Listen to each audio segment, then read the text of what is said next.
奇怪，实验室里就我一个人呀。哎，你是谁？怎么跑进我实验室？说你是干什么来的，不然我就对你不客气了。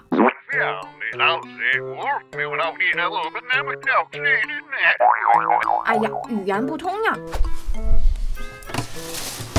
正好试试我的新科技。奥特英雄希卡利你好，我来自遥远的火山，叫我巴顿就好。巴顿，我的实验室可是需要密码锁的，你是怎么进来这里的？为什么知道我的名字？障碍物对我来说形同虚设。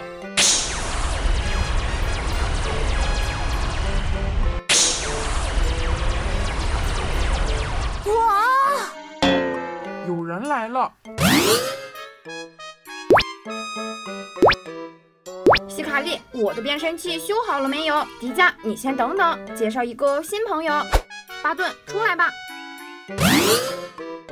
你好，迪迦奥特曼。这是哪来的小怪兽？好萌，好可爱。迪迦，这样称呼我不合适吧？地球人称呼宠物才这样说。迪迦，哦不，你们都是正义的战士。贝利亚夺走了我的飞船，想用我的超能力破坏地球。我不想当坏人，我希望你们能帮助我夺回飞船，重返家园。超能力。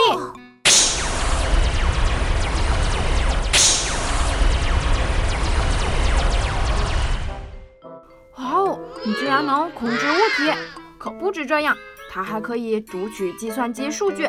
巴顿，你的飞船在哪里？那就是我的飞船，靠在树下的是贝利亚的手下。哇！这个简单，我去引走雷德王，你们趁机开走飞船。行，就按你说的办。迪迦，你可要小心一点，雷德王的战斗值超过1万。哎，小雷，天气这么冷，我们来切磋几招如何？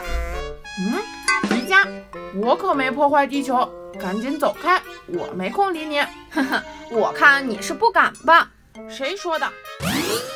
就是现在，巴顿，上船吧。希卡利，我会回来看你们的。嘿，别打了，你看飞船开走了。